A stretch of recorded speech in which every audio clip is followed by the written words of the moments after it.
What is up, everyone? Welcome back to another Cracker Box stream. We are cracking 2 more collector boxes of Innistrad Midnight Hunt for those sweet singles. You can pick up anything from our single store. That was the correct command. You go into a single store at singles.vaultgames.com.au. Use the discount code Leyline to get 10% off your first purchase. I'm going to be putting them in the inventory because I'm here over at the command desk, and Trent is over there at the table with those packs.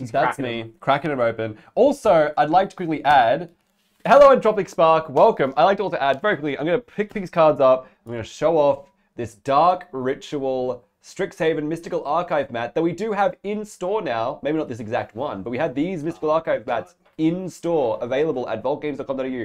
That's not singles.vaultgames.com.au, that is just vaultgames.com.au.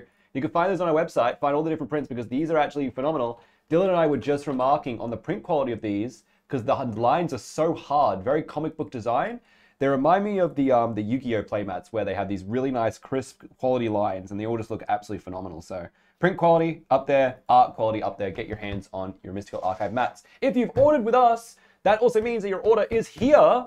So come in and pick it up because, oh my goodness, it's been 8 months. So if I sound really excited about these, it's because it's been 8 months. And they were due in June. They were due in June. We were at our suppliers constantly about it. So glad to have them now in our hands.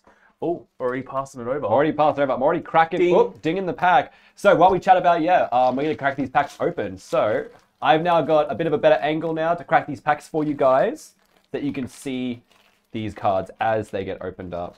Now, I just want to see these because like the set boosters have like the little tear part, but the collector's boosters don't. Now it's interesting because they just open up super easily. They just fall apart. But interesting that they don't have those little tears. So going through what we opened here, we've got okay, let me see if I can just resolve that just a little bit. Just about to set the light at a bit angle. Perfect. So I've got here the wolf token. Oh, that's upside down, of course. Classic Trent. Famished Foragers, Secret to the Key. Let me just fix this one up. I just got a bit of a problem with the glare of this light. So I'm going to move the light like so. So it's still lighting them up, but it's, perfect. Much better. So, there's my stuff too, by the way. Ooh, what about, oh, I really like that. It gets better. Oh, okay. So, that's Pestilent Wolf, Pax Betrayal, Sunset Revelry, Play with Fire, the Full Art Island. Ooh, put these all at the end? Yeah, all the end. Oh, straight up. Straight up, Foil Meat Hook Massacre. This card is awesome. So, as I have always done, I'm going to go through some of these cards on stream today and talk about these. Is that a bit dark, Dylan? Or is it just the card? It's just the card. It's just the card? Yeah, it's just the card. All right. So, we've got the Meat Hook Massacre. Costs X and 2 black for when this legendary enchantment, very unique, when this enters the battlefield, each creature gets -X until end of turn, which is very, very, very cool. Oh my god, did I really put them back? Oh my god, I had them ready. All right, we'll resolve that in a second. So, Meat Hook Massacre, freaking sick. It's a big board wipe, and then it reads, whenever an opponent you control dies, whenever a creature you control dies, each opponent loses a life. So it's got that Blood Arts trigger. And then whenever a creature an opponent controls dies, you gain 1 life. More close to a Zillipore Cutthroat trigger, actually, because it hits each opponent. But nonetheless, whenever a creature opponent controls dies, you gain 1 life. So it's got that little bit of a dichotomous back and forth between gaining life and losing life. Next, we've got Extended Art Drown in Dreams, which is a unique card from these packs and the set boosters. Drown in Dreams is the Commander card. This card's awesome. So this one is, oh no, this one actually comes from the deck. So never mind, so this is the, this one comes in the deck. So it's instant, choose one. If you control a commander, oh, sorry guys, thank you Dylan. If you control a commander as you cast a spell, you may choose both. It's X2 and a blue for target player draws X cards and then target player mills twice X cards. At instant speed, this card is freaking awesome. I like this more than I like the play for free. Oh, absolutely. Yeah. I love the modal, like the dual modes where it's like if you control your commander. Because they used to be the will cards, right? Where it was like Klaus Will was the newest one. And now I like it that it's more generic, just like called Drown in Dreams. And it's just draw a bunch of cards. Yeah. And it's around having your commander in play, not...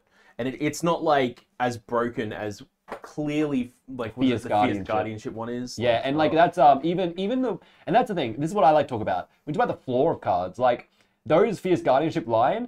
Even the worst examples of the line, like Obscuring Haze, is ridiculously powerful. Like, just ignoring all damage, Obscuring Haze just oh, I'm just not going to take any damage from any of your creatures this turn at all. I'm going to do it for free. Like, that's like, usually fog effects in Commander are kind of not necessarily terrible, but like, they're usually less than optimal. It's at least a 3-piece setup if you want to recur Spore Frog, you know? Exactly, see? So this can't just be like, okay, for free, I'm just getting parental damage. And it's not like Spore Frog where it ignores combat damage. No, this thing stops Gutter Snipe. Like, Obscuring Haze stops, like, Niv Mizzet. So those cards are all really, really good, and you're absolutely right. I love this design piece, because also with Drown in Dreams, if this card just makes you draw X cards, it's fine. It's good. It's Blue Sun Zenith.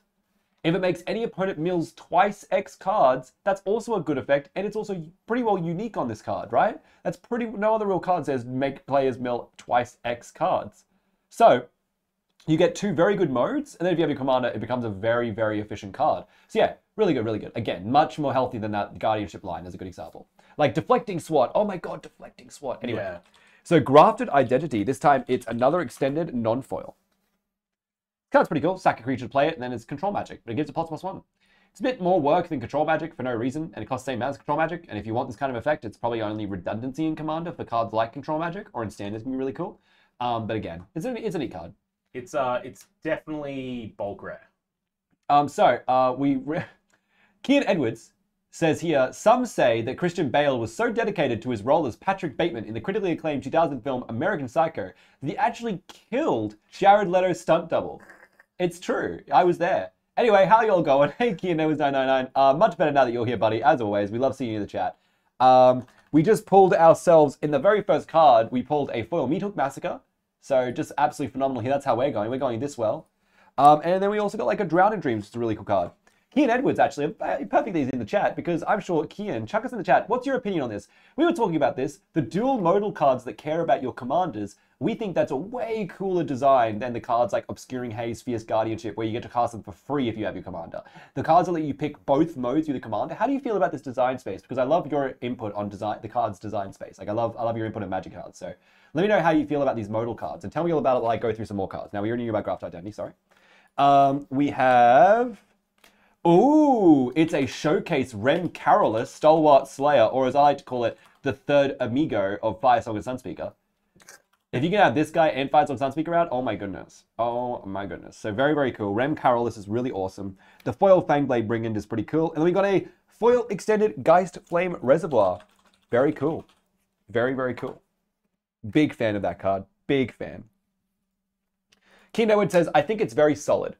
And he says, excellent. If you don't target yourself with the mill, you're a coward. Yeah, that's... Okay. In the context of Drown in Dreams specifically, yeah, I think you're pretty well going to always target yourself with all those effects. It's pretty cute if you have, like, Sphinx's Tutelage or any of those, bunch of those tutelage cards out, like a kind of petitioner deck, to just make an opponent mill X twice because they just instantly go. But I like that comment of, I think it's very solid.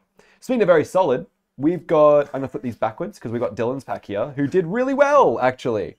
This is a good pack. Yeah. So I got the Foil Mountain. That's pretty cool already. And it's got that awesome moon. You got all those little lights in the background. Very, very cool. What a phenomenal card. I'm just going to find where I put those lands. And then we've got a Foil Sludge Monster, which again is not an ooze. I've remade Verena into Gisa and Geralf, and I imagine it's going to be good. Yeah, definitely. Gisa and Geralf is really, really powerful. I really like Gisa and Geralf in, and even, actually, Drown in Dreams in Gisa and Geralf is not terrible. I'll come back to that in a second, but yeah. So Sludge Monster, very cool. Slime counters, makes things lose abilities. It's a bit of work, but it's very cool. 5 mana, 5/5 means it's pretty efficient. Ghoul's Night Out, the best named card in the set. Well, it's up there. And it reads, for each player, choose a creature card in that player's graveyard. Put those cards onto the battlefield under your control. For 5 mana, you take 4 cards, up to 4 creatures. They become black zombies, and they gain Decayed. Decayed's not great, but you can do some pretty cool stuff with zombies. Now, I saw you playing Verena last night, Kian. Is it like, did you literally just like do that today? Because I was sure you were playing Verena last night. Let me know in the chat. Light Up the Night, because Kian's a local there at our, yeah, he says, yeah, he's a local there at our Commander tournament, if you guys don't know, and he's just awesome guy. Like, our Commander tournament's just full of awesome people, so Kian's one of those people. That's just a non-foil, right? That's just a non-foil extended out Light Up the Night. Sorry, guys, so I did pull a Light Up the Night as well. I don't want to talk about this card too much, because as a card, it's interesting. It removes loyalty counters as part of its cost, and it's fine. But a bit too strong, no combos in GNG. Gisa and Geralf. Gisa and Geralf. Oh, yeah. Yeah, I get that. That's pretty cool. Yeah, I think Verena is probably the pivotal zombie commander you're going with that has all the best options. Like, If zombie decks can have access to cards like Monologue Tax and Smothering Tithe, they're probably going to be pretty good, I think. So, especially seeing as zombies are very color focused, you'll notice a lot of zombies have like 2 to 3 clips of color. So having a bunch of treasure generation is really good. And then obviously just Arena herself is very powerful. So just be able to wheel your hand a lot. It's very nice to see that new card come out, the blue one that reads essentially Verena, but on a non-legendary. Don't remember the name, but it's coming in. Yeah, we might pull one today because it was in the Will Telt Commander deck. So, Light of the Night, not going to talk about too much. Chandra's going to be here in Crimson Vow, but for now, she's just a background character. We have Sigarda, Champion of Light, in this beautiful, beautiful, beautiful Equinox artwork. That's the Eternal Night artwork. Oh, that's Eternal Night? I'm a fool. Sorry, that's right. I thought the Eternal Night was the other way around. My bad. It's the Eternal Night artwork. Oh, super beautiful. Nonetheless, doesn't change the fact that it's an absolutely gorgeous card. So, just really, really cool. Am I sleeving this one, dude? No. Nah, she's right. Only the foil one gets sleeved. Beautiful. So the Celestis full art in foil. This card's absolutely phenomenal. If it's neither day nor night, it becomes day. No, that is not in foil. The Sigarda there, unfortunately. But the Celestis becomes neither day nor night. It becomes day when it enters. Tap for a mana of any color. Make things day. Otherwise, it becomes night. When day becomes night becomes day. Gain a life. You may draw a card if you do discard a card. Here's the thing. This card's phenomenally good. Really, really good. And I think one of my favorite decks that's going to use this is not even like a Werewolf deck. It's going to be that Vadric, Astral Archmage. Yeah. He's going to auto-include this card. And it's going 100%. It's going to be so good in his deck. Because you're paying 3 mana to buff him up as well, which makes your other cards cost less. If you could give him one more power with this, yeah, if you give him one more power with this, and then it costs you 3, and you play 4 spells, it costs you nothing, right? And already in red-blue, you've got some of the ability to start playing like untap artifacts in there as well. Yeah, exactly. So that you can get multiple hits with the Celestis in a single turn. Yeah, oh, absolutely. Yeah, I wouldn't be surprised at that at all. That's really good. I think this card's legit slept on. What, the Celestis? Yeah, definitely. I don't know if I would agree that it's slept on. I think a lot of people are seeing its value, but yeah, well, that's a good point. It does let you loot randomly or if you want. That is pretty good. You can't argue with that at all. That's very, very good. It also, there's no joke though. Also, gaining 1 life is fine. How did WotC decide which cards got the Equinox treatment and which cards got the Eternal Light treatment? Maybe I'm blind, but I couldn't figure out the relationship between them at all. All the werewolves all got Equinox treatments. Anything that was double-sided generally got the Equinox. And that's where Keen Edwards has also transformed. And yeah, it seems like the transform There's a couple that didn't. So Jaren and Ludovic got the Eternal Night. But it's mainly around the werewolves and the warlocks that got Equinox. And everyone else got Showcase Eternal Nights. I wouldn't be surprised if we see the same card treatments in Crimson Vow as well. Oh, definitely. I'm 100% in the mindset that we are going to have both those cards in Crimson Vow. Deco actually says here, he says funny option. Annoy your whole table by introducing day or night Mystic Study Tribal. That's gonna be awesome. That's a hilarious deck. I would like the idea of sick. Thank you. Awesome, Entropic Spark. Yeah, Kian's always helping out. So I think the actual Mystic Study Tribal is pretty hilarious. Not gonna lie to you, that is pretty awesome. I really like the idea of playing in like white blue, so you could do like the monologue tax and stuff like that to also be like even more cards like that. So and then go into Esper, play some of those other reminder cards, and you can play your tutors to go for them. Pretty hilarious. So the Equinox treatment is reserved for all the werewolves and warlocks in the set. There you go. So all the werewolves and the warlocks. Planeswalker, Arlen the Pact Hope. And then the Showcase Knight will be used on all non-werewolf and warlock legendary creatures in the set. That's cool. So non-werewolf and non-warlock, they all get that reference. That's cool. Yeah, there you go, guys. So it's werewolves and warlocks that get the Equinox, and then the Eternal Lights for everyone else, basically. Everyone else who gets a random card gets that. So I'm just flicking through some more cards here, just while we're chatting. Flicking through some more foils, all that Faithful Mending, Hound Tamer, got that foil Swamp going on, and then the foil Augur of Autumn chilling out. Great card. Love this card. Lets you look at the top card of your library at any time, play lands to your library if you'd like, and then if you have 3 or more creatures with different powers, you may cast It's just such a card that's just going to keep selling. It's a great card. It's a phenomenal card. So yeah, you can cast creature spells on the top. It's like a bit of extra work for it. What is it? What's the name? Was it Ruinous? Yeah. I know. Yeah, we're both thinking of the exact same card. Vizier of the Menagerie. Vizier of the Menagerie. That's what I was looking at, Menagerie. So then we've got Heron Blade Elite. It's a bit of a Vizier of the Menagerie. So thanks, Skin Edwards. Yep, perfect. Vizier of the Menagerie. So Heron Blade Elite, 2 and a green for a 1/1 Vigilance. Whenever another human enters battlefield, put a 1/1 counter on her, and then tap to add X mana of any one color where X is her power. We talked about this last time. It reminds us a lot of Marwyn, the Nurturer, the Elf Commander, but it's any color, And yeah, really, really good. So yeah, actually really good. Yeah, this card's insane. So yeah, I think Heron Blade Elite's going to be really big in pushing those human decks up a lot. One thing that's very interesting as well, I had this discussion with my wife that runs a lot of the stock ordering here at the store. The Coven deck has not been selling very well at all, as opposed to the Zombie deck, which has been selling gangbusters. Yeah, insanely well. Like, yeah, it's insane. And I'm starting to think that maybe like the fact that the white-green counters deck is essentially like human tribal, maybe why? Because of battle bonds? Maybe. Najeela pretty much solved humans, right? Well, Najeela is warriors, not necessarily humans. I know that she does fall into a lot of humans as well, and you will go into humans with her. But for me, I think the human commander was really like Shamrock 97, hey stream, hey Trent and Dylan, hey Shamrock, welcome to the chat, welcome to what's up, man. And that's where Deckham is my answer. I think, yeah, first of all, the human deck is more Anna Fenza the foremost for me. I think that's probably the pivotal human commander. But also the Coven mechanic, I think, and especially the face commander, is just not as comparable. When you look at a card that says, at the beginning of combat, if you fulfill a niche requirement, you draw a card. And then Will Helt is just, you draw a card at the end of your turn. Yeah. Like you just draw, you sacrifice a zombie, which you're always going to have, you're going to draw. Yeah, Najeela is its own thinking, it's a saying. I think you are right, though. I do definitely connect the Najeela warriors, humans, because you are playing lots of those human warriors, no lie. And I think it comes down to that the 5-color human deck's kind of solved, right? A little bit, yeah. Because we experienced this with the Mardu Ikoria deck as well, which was human tribal. It's like, well, I mean, there's just better human tribal decks out there now. That's right, and that's that. And I think, well, honestly, even with even with Jarina, what's her name? Jarina Kondo. Jarina Kudro. I don't know. Something like that. The chick commander, sorry, Jarina from the commander deck, the Mardu commander. I think that she was worse than the Orzhov guy, her dad, who came in the same set. That's part of the reason she sucked. And I even look at maybe even just what's her name? Timna Rayhan is a good human tribal deck even, or Timna Ludovic. Actually, Timna Ludovic human tribal is massive. I do see a lot of that too. So there's options there. Timna Tana Blood Pod plays a lot of humans. Yeah. Anyway, so my point is that, where Deckham is saying here, the zombie deck I think is legit one of the best precons they've done. That's the answer to me. Will Helt is by far, let me tell you this, Will Helt is also, you may not see this because this is not the information you may have, but at our commander tournaments, Will Helt is currently dominating our casual tables, unedited precons. In fact, I'll tell you this. Tyson came onto, a long-time viewer. Tyson came into our tournament. He played a Will Helt precon deck with 5 edited cards, and he won at the tune table. I kid you not. It wasn't like CDH. It wasn't absolutely competitive, and he's a great player, and a lot of it was him. But he won with a deck with 5 cards changed on our tuned table, which is very, very powerful magic. So there's no joke there. The Will Helt deck is definitely, in this situation, I think the stark contrast as well also adds to it a lot, where Will Helt is the winning deck and this is the losing deck in this situation, where we haven't had that so black and white before. Tyler Sawler, Kessig Naturalist. I've got a full art Haunted Ridge. It's non-foil, but it's absolutely gorgeous.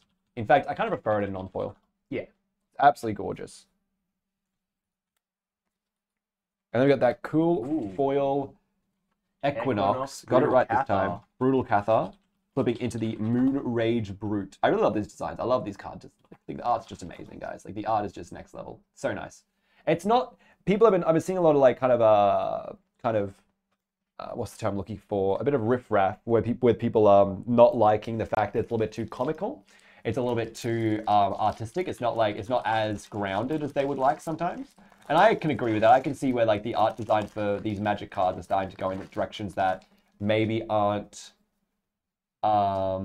maybe are just a little bit too far out from what Magic's been used to, if that makes sense. Maybe they are going a little bit too far out, but for me, it's like very welcome change. For me, it's a very, very welcome change. I love this. Startle. He pulled out the guy's dead, he rips out the guy's arm with his fishing rod. And you can barely see this on camera, but right behind him there's actually a zombie who's missing his arm walking towards him. So he's ripped out the arm and then the guy's coming up. Jarina Kudro. Yeah, Jarina Kudro. So Brutal Cathar is my favorite werewolf design since he actually cares about going back to human form. Yeah, that's exactly it. And that's why I think it's Brutal Cathar is one of my favorite in these designs also because he doesn't say werewolf all over him. He doesn't care necessarily about other werewolves, because werewolves don't necessarily care about other werewolves, you know what I mean? Not to mention too that his werewolf side and his non-werewolf side are his non-transform side are both distinctly their flavor. Yeah, right. Absolutely. So like, it's a human soldier that O-rings in white. Like that's classic white. But then it flips over and just becomes a red beatdown warrior. Yeah, it's like a big first strike guy. Beatdown werewolf of first strike 3/3. And if you're going to target him, you got to pay life, so he's going to hit you back if you try to target him. Like it's got great theme. Like this card's absolutely awesome. Yeah, Brutal Cathay, absolutely right, 110%. Startle, Silver Bolt. I think the only other werewolf that kind of like gets me on that same level is the really big hulking ward werewolf in green. Oh, it's like a common or something. It's like common. It just goes ward 1 to ward 3 when it flips over, and it goes from like a 5/5 to like an 8/7. It's insane. But it's like, it's just quintessential mono green werewolf. It's good. It's good. And it's like, it knows exactly what it's trying to be. That's the best part. It knows exactly what it's trying to be. It knows exactly what it's trying to do. What its goal is. Foil, Unnatural Growth. Huge deal. That's an amazing card. Big fan of Unnatural Growth. Huge fan of this guy. Take him straight to a sleeve. So you can go straight to our cabinet. I love this card. Unnatural Growth, I'll talk about very quickly. It's 1 and 4 green. 4 green. Absolute devotion machine here. At the beginning of each combat, that's everyone's combat, double the power and toughness of each creature you control until end of turn. So you don't get to keep stacking it back up. But hey, this is really, really, really good. Huge stonks, Kino would says. Yeah, huge stonks. So this card's absolutely amazing. Love Unnatural Growth. We've got Ruinous Intrusion. 3 and a green for the commander decks. Exile target artifact or enchantment at instant speed. Put X/1/1 counters on target creature you control, where X is the mana value of the permanent exiled this way. So it's fine. If you can get rid of something really big, like a Sunbird's Invocation or something like that, it's really efficient. But even if you get rid of something like 4 CMC, 4 counters for 4 mana instant speed is not terrible. You can do some really funny stuff, because it says, I like this in a deck like Gargos Vicious Watcher, because it targets their exile, their artifact or enchantment, and then also targets Gargos, so he fights. It's pretty good. So it's going to also get that trigger off, and then be this efficient card. So it's like a little bit more expensive than something like Naturalize. It's double the price, obviously, but playing into the 1/1 counters and then also targeting your own creatures is really, really good. It's also an exile in green. Oh yeah. Sorry, it's an exile in green. Oh, it's breaking the color pie. No, you can't exile stuff in green. It should be destroyed. It should be destroyed. It's also fine. I mean, it's exile artifact or enchantment for me, so it's a little bit less like I care about it. Like, remember that card, Barrier Breach? 3 mana instant, just exile up to 3 target enchantments and cycles. Card slept on for sure, but it doesn't see much play. Like, yeah, part of it is because it's slept on, but part of it is because the exiling just isn't as relevant. Like, I don't see many decks that I'm worried about as a green opponent. That, yeah, I don't see Barrier Breach. Yeah, see, Kian. But I mean, maybe this is a rare. So maybe Grognoid players will just play it because it's rare. I know, sad react. People don't play Barrier Breach because it's an uncommon. See? Problem solved. Uncommons are bad. Ooh, Moonveil Regen. Got that mythic extended art. Ooh, very nice. This is a very pretty card. Big fan. Moonveil Regen doing the work. Freaking awesome. Love this card. So I'm going to chuck this one straight into a sleeve as well, making sure that these cards are all looked after for you guys. Look at that. Oh! Perfect. Perfect. What a card. What a card. All right, so we've got like your Bird Admirer, a classic go-to, your Tavern Ruffian, and then it's Florian, the Voldaran Scion. I love this artwork, but I haven't really talked about this guy much. He's 3 mana for a 3/3 first strike that reads this artwork. Oh my goodness. At the beginning of your post-combat main phase, look at the top X cards in your library, where X is the total amount of life lost by your opponents this turn. Exile one of those cards and put the rest on the bottom of your library in a random order. You may play the exile card this turn. Very cool. So if you're playing in Prosper, this card's going to go off. If this is your commander, maybe it's a little bit weak as a commander, but that's cool. It's got some really cool stuff. If you're looking at very specific stuff, so you can deal tons and tons of damage with like an Exsanguinate, because it says life lost, not like damage dealt. So you can Exsanguinate them or something like that, and then draw like 21 cards for like 9 mana. It's like look at the top 20. It's like cards. Lifeless looting. See, it's good, it's good. So, I don't know, look at what, you pick one card of it and you can play it. If it's a good land, you could get away with getting a really good land from your deck. Rakdos don't have very many ways of getting to land, so it's like, it's not ramp, because you have to play it as part of your normal land, but I don't know, maybe I'm making excuses for Florian. He's cool though. If you're playing Prosper, he's a great card. So definitely involve him in Prosper. Get a Baneblade Scoundrel, but another uncommon, very cute. And then finally, oh, it's Tobler's Huntmaster. Chuck it in a sleeve. You've got a foil copy of Tobler's Huntmaster in that beautiful Equinox. Beautiful, beautiful Equinox. I understand why... Just D2 for your land, easy. Easy, dude, grow up. Anyway, Tobler's Huntmaster, I don't know. I really wish if it flipped back over, it'd create the 2/2/2 wolves. I know for why it doesn't. I know how strong that would be in the limited and in standard environment, but I wish he kind of wasn't just like on ETB. I wish it was like, let's have a look. Does the other one, at least the other one's on ETB as well. They're both on ETB, right? Or attacks, yeah. So Tobler's Pack Leader is also on attacks, which is ridiculously good. And then he makes things fight, which is also really cool. Maybe there's a deck like Naeth of the Dire Hunt with Tobler in the deck and then playing a bunch of werewolves and like using this guy to fight. And maybe there's like a way of doing that. Or at least you're playing, maybe just playing her in your Tobler deck because a lot of your stuff can fight and she draws you cards. But Naeth the Dire Hunt, now that's a really good card. That's a really good commander. All right, I played a lot of Naeth the Dire Hunt. Turning all of your fight cards into removal that doubles as cantripping. Woo, really good. Really good. And then you'd be like, hey, block my creature. Cool, I'm going to draw even more cards. So you get to be aggressive and be like reactive and really, really cool. Big fan. Biggest Fetus. All right. So we've got here. Ooh, singles back up on the in the chat. That's the website. That's where you can go to get all of these as they go straight into the system. The Shadow Beast sighting. I like this. It's like I think it's like a Bigfoot reference for sure, right? Yeah. I think it's a Bigfoot reference. So Shadow Beast sighting. It's got that big Bigfoot pose. So it's pretty cool. We didn't really see many of the Shadow Beasts in the old Innistrad stuff. Like a couple of references here and there, but never like making a 4/4 token and the artwork of the token is the Shadow Beast. So kind of cool. Raise the Effigy, Revenge of the Drowned, Tavern Ruffian, a classic. Fair by a Socialite, Spell Rune Painter. That's pretty cool. Got that Swamp Baby. And then it's a foiled Tobler, Dire Overlord instantly already.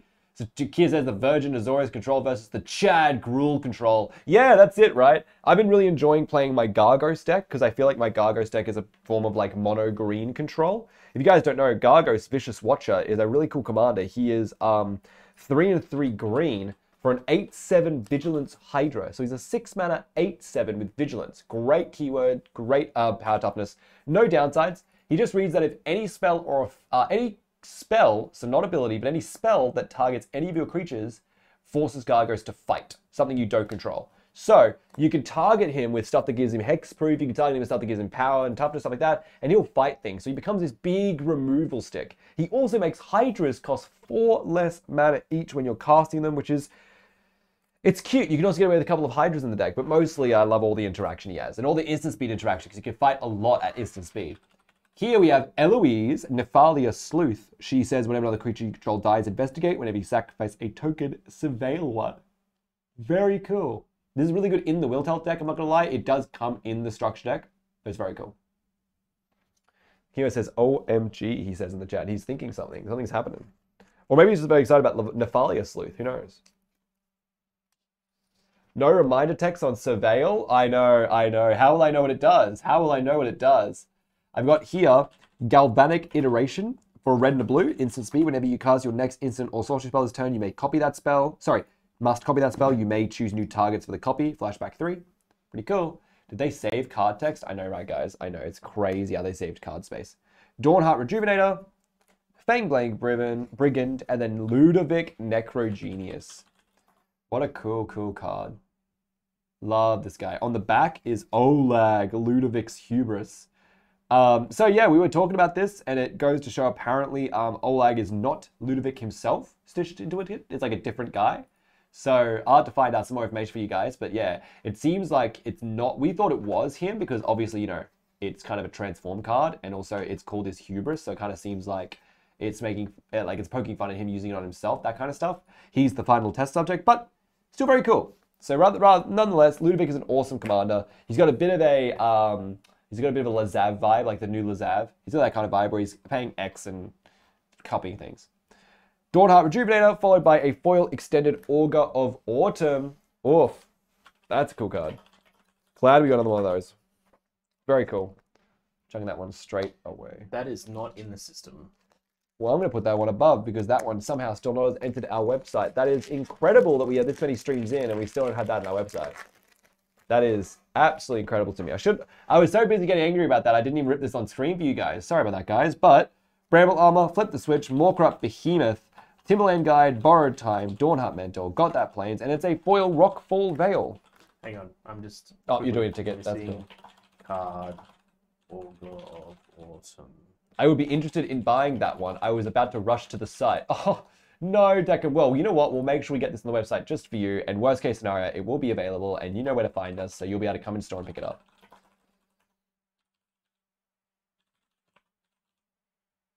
Go Rockfall Veil. We're gonna sneaky. All right, said quickly. All right. All good, all good. Card is missing. Please add. Thank you. Done. Alrighty. Now I'm gonna get 3 emails telling me that I have submitted a ticket. Thank you. Rockfall Veil. Rockfall Veil, foil, non-extended. Done. Sorted. All right. Celestial Judgment. For each different power among creatures on the battlefield, choose a creature with that power. Destroy each creature not chosen this way. Like, hey, Siren Song's in the chat. Welcome to the chat. Josh has the power. He absolutely does. Celestial Judgment. I don't know. This card sucks, man. I don't know. It's a worst. Was it Divine Intervention? It's so Choose much any worse. number. Like everyone chooses one permanent to keep. Like, well, at least you get to pick all of these, right? Which is different. But like, I don't know why it's 6 mana. Just play Austere Command, where you can just control CMCs. Yeah. You can just pick like, and that has the efficiency of play Wrath of God. Yeah, but Austere, let's talk about 6 mana. Austere Command has the flexibility of being artifacts and enchantments as well. The fact that this doesn't, I don't know. I wish it said destroy each permanent. Why is it not each permanent? For 6 mana. Okay, sorry guys, non-land permanent. Yeah, of course, non-land permanent. There's so many better versions of this. Doesn't get printed anymore. Yeah, Pledge of Loyalty. That's an interesting one as well. This kind of reminds me of like even like Retribution of the Meek, where you could like kind of control that. So I don't know. It's just Pledge of Loyalty. Yeah, you're like they can't even attack you. At least with Pledge of Loyalty, like because then they get those loyalty counters and they can't come at you. I actually really like Pledge of Loyalty, by the way, guys. I think that card's really cool. So. Enchanted creature has protection from the colors of permanents you control? No, that's not. It might not be called Pledge of Loyalty then. It's Promise of Loyalty. Try Promise of Loyalty. Each player puts a vow creature. Yeah, this is it. Sorry, it's Promise of Loyalty, but that's okay. Each player puts a vow counter on a creature they control and sacrifices the rest. Each of those creatures can't attack you or planeswalkers you control for as long as there's a vow counter on it. Yeah, so it's really good. It's like your opponents can't interact with you with the creatures they keep. Like, I don't understand what this... Okay, I'm not trying to pull past the fact. This is why I don't think we compare it to cards like Promise of Loyalty and those kind of cards that give your opponents choice, because this does not give your opponents choice. In all of those examples, your opponents will always keep a card, whereas in this example, your opponents will not keep any cards if you do it properly. But there's also a level of, if your opponent has the only 4-power card, you have to let them keep it. And also, if your opponent has something like, for example, Sacrifice is also very relevant. If your opponent has something like Zakama, the Primal Calamity, and you don't have a creature of 7 power, I guess the card you really want to kill doesn't die to the 6 mana spell you cast. Like, I don't know. Seems hard to justify. It's cute, and I like it if you're in like a Naya Werewolves deck where you can kind of have some werewolves in your artwork. But in reality, they're being blasted. So, I don't know. Maybe if your friends are playing werewolves, you could play Celestial Judgment against them and just be like, aha, I got you. Like Patriarch's Bidding and... They can't because they're not in black. Anyway, so it's fine. Ooh, another Celestis though. This card's incredible. It's Extended Art Celestis, very cool. Celestis Extended, non-foil. Very, very cool. Tylus Hauler, he's just chilling. Main-Blade Scoundrel, again, just a man. Slowgurk the Overslime in that Eternal Night. Very cool. Very cool. I like that in this artwork, the way the clouds are like puffing around, and the way the slime looks, it makes the clouds kind of look like slime.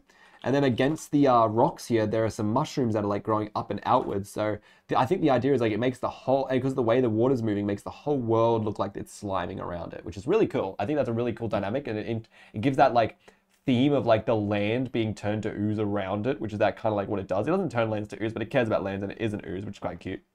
And then it's a foil Eternal Night Rem Carolus, the Stalwart Slayer. Oh yeah, what a phenomenal card. What a night. I'm going to throw this guy straight into a sleeve, just because we're definitely going to put him out in the front counter if he doesn't get scooped up, because that's a very cool card. Once again, Fire Song and Sunspeaker called. They want their support card back. No, he's boring the land. No. Thanks, Kid Edwards. All right, guys. Oh. No, all right. I'm gonna put this pack right here so I don't forget to open in front of you guys, because I'm out here talking my ass off, not opening packs in front of you. What's the point? What?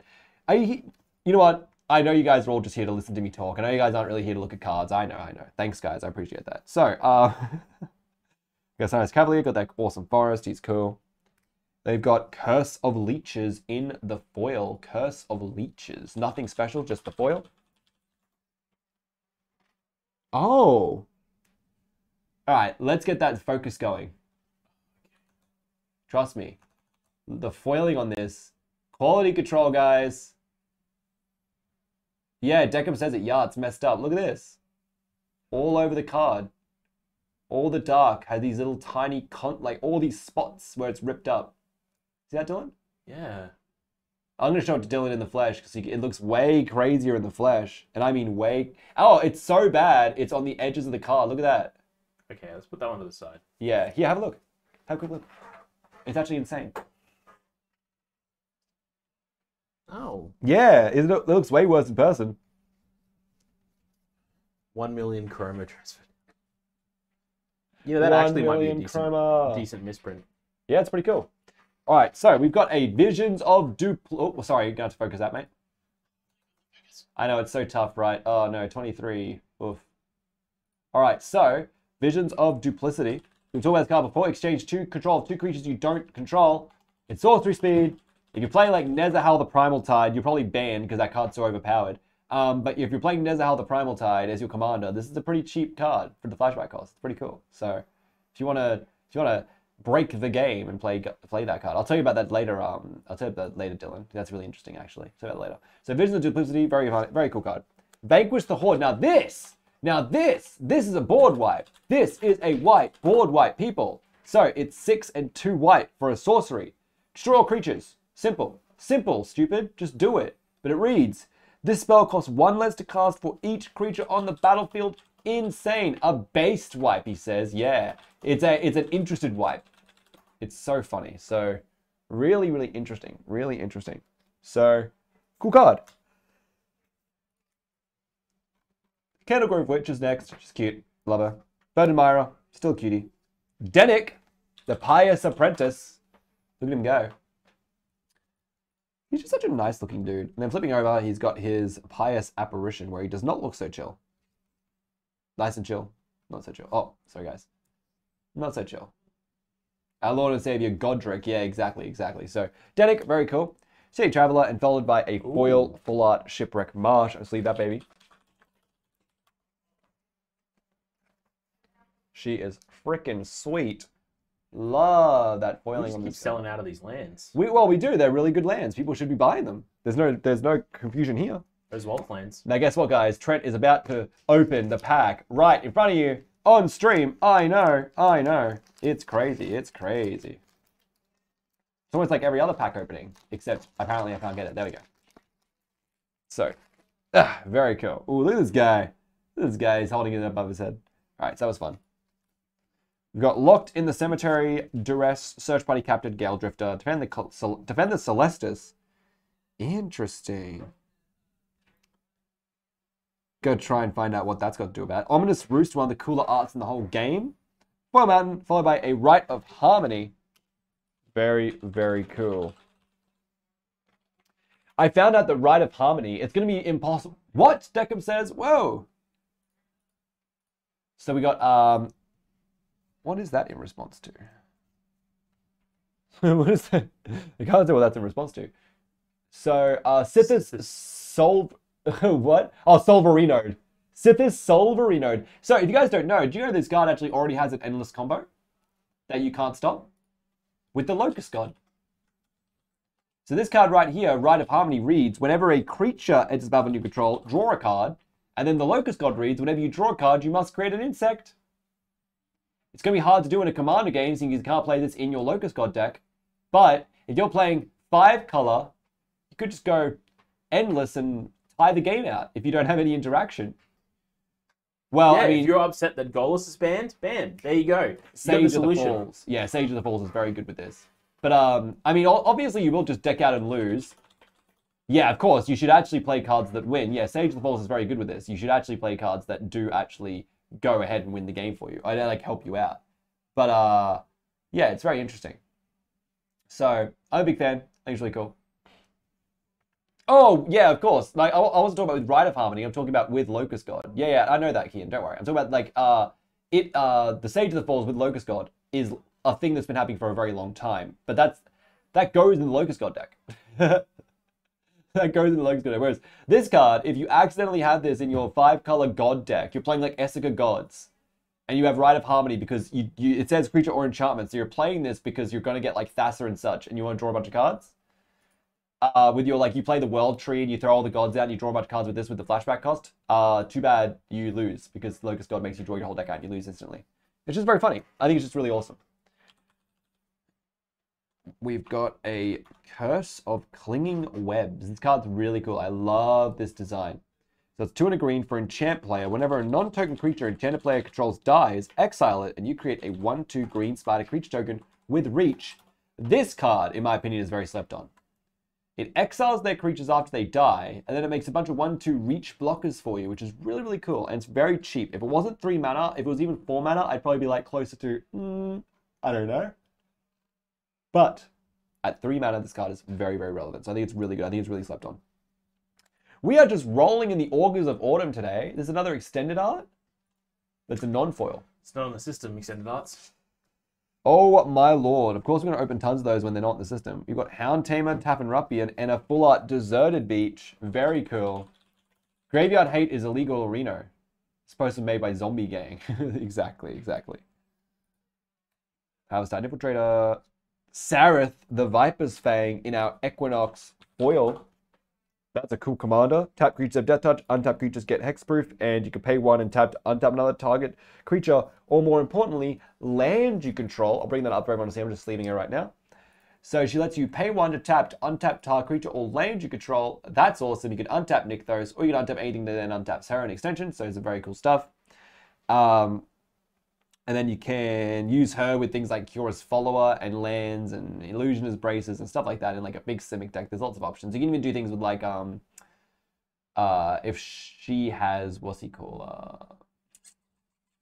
If she has Illusionist Braces, you can be targeting things that untap lands like, what's it called? Voyaging Satyr, stuff like that. So you can go off. You can go really high mana with her. Or you could just focus on a bunch of 1/1 snakes and stuff. Just go into the Death Touch area. Or just put her into your Herpatra Vizier of Poisons deck. Lots of options. So Sarith, very cool card. Cool commander. By yourself and in the deck of the 99 or someone else. So other untapped creatures getting hexproof is pretty useful too. Giving your whole board hexproof for 4 mana. Definitely not bad. Also, they're another hexproof reprint in standard, which is interesting. So I didn't think they'd be really going too much into standard with hexproof.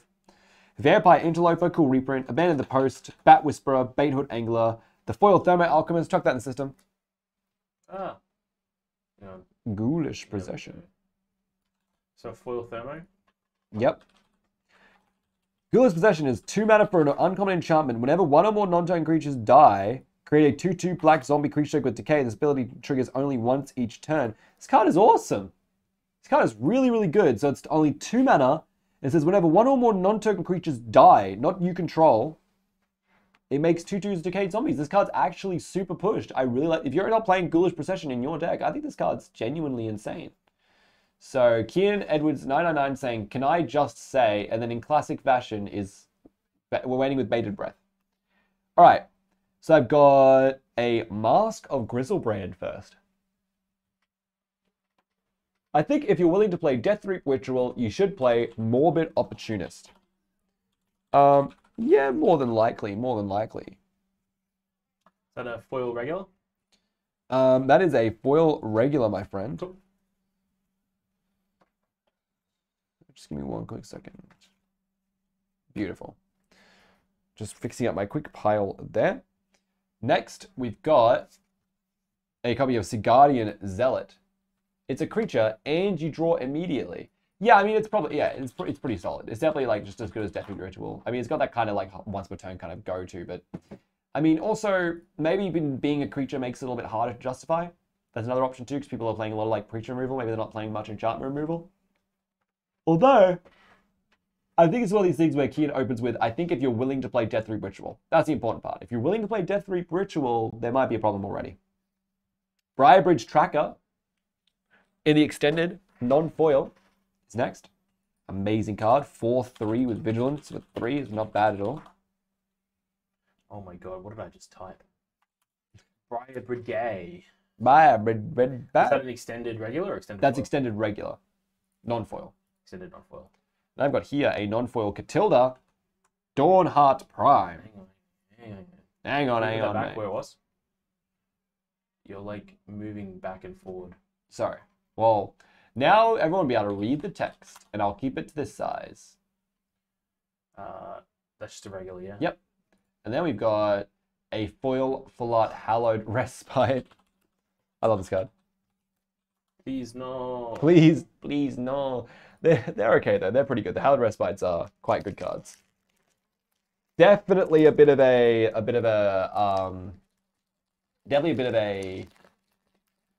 what's the term? A common. A bit of a bulk card, not gonna lie. We get it a lot. Spirit. Oh yeah, baby. Oh yeah. Whoa! What the heck? What? Hang on. Oh. It just was at the start of the pack this time. Okay. Well, it's a full swamp. That's the start of the pack. That's interesting. Hasn't done that before. Fedara Stinger, Diagraph Horde, Stormrider Spirit, reprint, pretty cool. Eaten Alive, Field of Ruin in the foil. Obsessive Astronomer. That's really good. Field of Ruin foil is going in the system. Yeah. I like the Obsessive Astronomer. I think that the day-night cycle is actually a little bit dangerous because of how free it can be to switch back and forth. So this is very powerful. Wow, this is really powerful. These cards are so good. Oh my goodness. So every single time you go day or night, you're discarding up to 2 cards and drawing that many cards. Really good. I've got a foil Old Stick Fingers here, who's a horror. Is Old Stick Fingers a reference to Salad Fingers? Because I'm just going to throw this one out here. God, I hope not. I'm just going to throw this one out here. Look at that hand. Hang on. You know what? Enhance. Right? That's got to be a Salad Fingers reference. Look at him. And his one green eye. It's got to be a Salad Fingers reference for sure. Look at that. All right, I'm going to put this back where it was. Perfect. Great job. Or Old Greg. Yeah, or Old Greg. Yep, any of those kind of things. I think this is a blatant Salad Fingers. If I were a betting man, I would say whoever was in the studio designing this was like, let's make it look like Salad Fingers. Let's see if people get that reference. Oh, Visions of Ruin. We talked about this one before. This is my favorite of the Vision cycle personally. I like Dominance for its art, but for its effect, this is my favorite. It reads, each opponent sacrifices an artifact. For each opponent sacrifices an artifact. Yeah, Kino is his favorite. I think this card's awesome. 4 mana.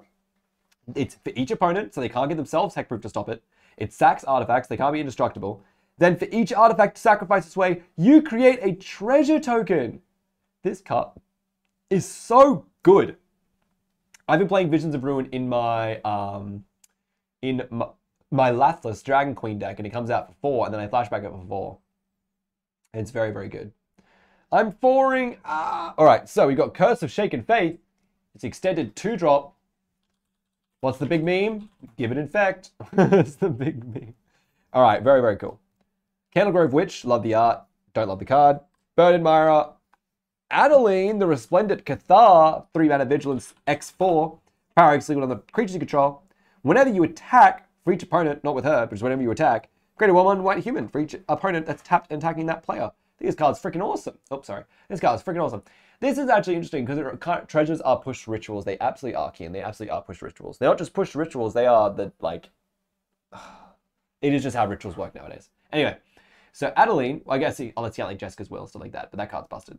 So, Adeline, yeah, just really cool. I think this card's very comparable to, like, Darien, King of Kildor. It doesn't go off as hard or as often, but you can do some crazy stuff, especially with the 1/1 humans. Because, like, even... Okay, let's be real, guys. Like, if you're playing Adeline, I would prefer to play Adeline as a human commander than Drina Kudrow. I know it only comes in mono white, but I still think Adeline would be much like more focused commander than someone like Drina Kudrow.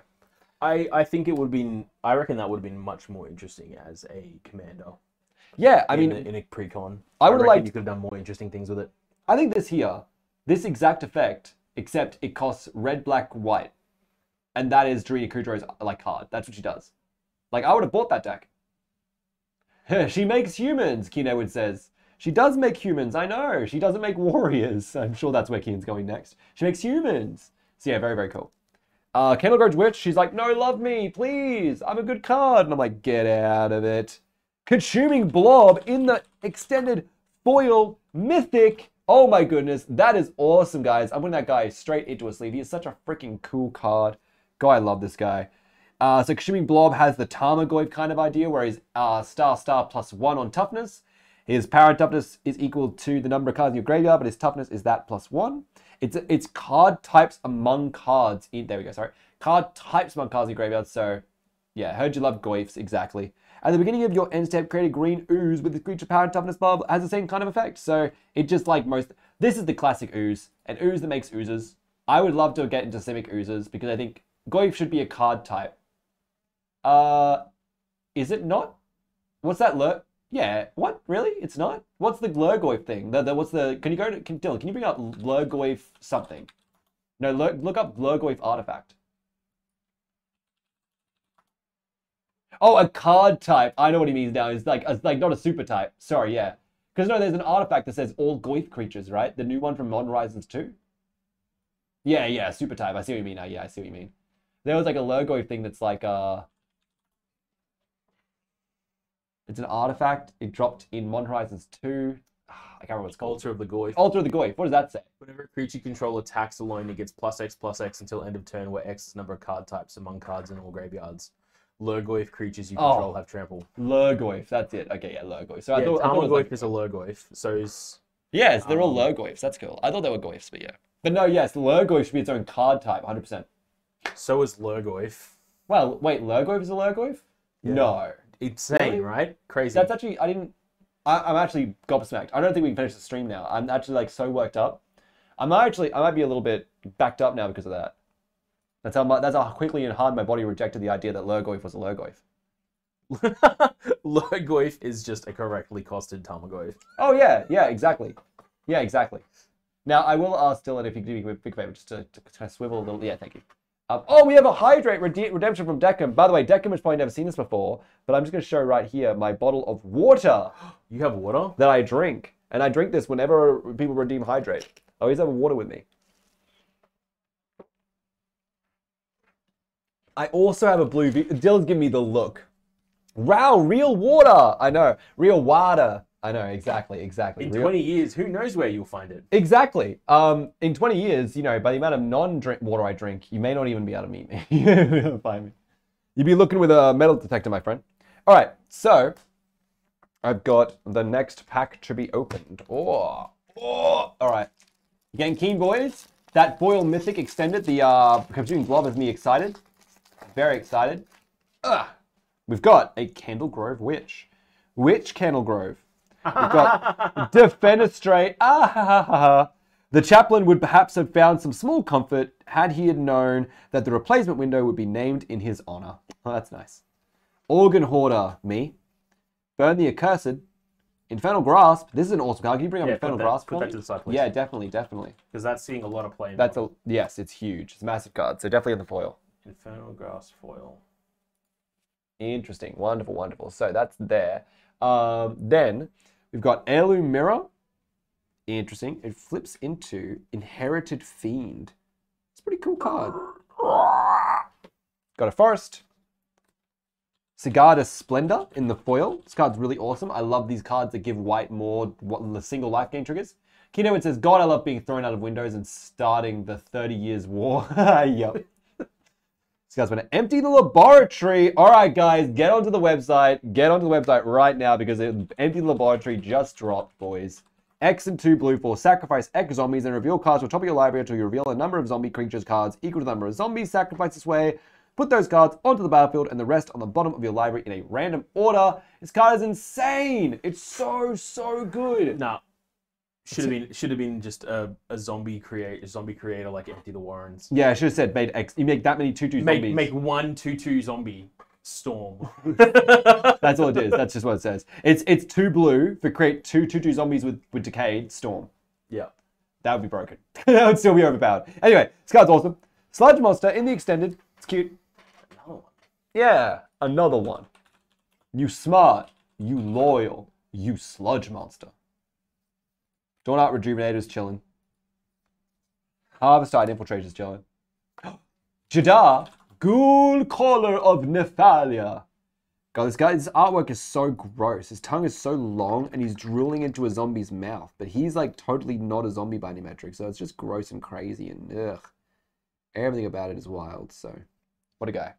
Dawn Art Wardens are just chilling. The foil extended Curse of Shaken Faith.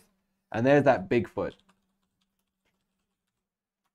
That's the Plague Doctor art. Yep, absolutely. Plague Doctor art. It's pretty cool. Yeah, I love his mask. His mask is really nice. You're like, I don't know if that's like a real Plague Doctor. Like, it doesn't really have that like kind of, you'd expect it to go a little bit like out to here. Even if it was sitting this way, it would still be like a little bit further out. So maybe it's more like just like a cover mask. Maybe I'm just like, maybe they weren't as long as I gave original credit for. But yeah, either way, Plague Doctor art is freaking awesome. And then obviously Curse of Check of Faith is awesome too.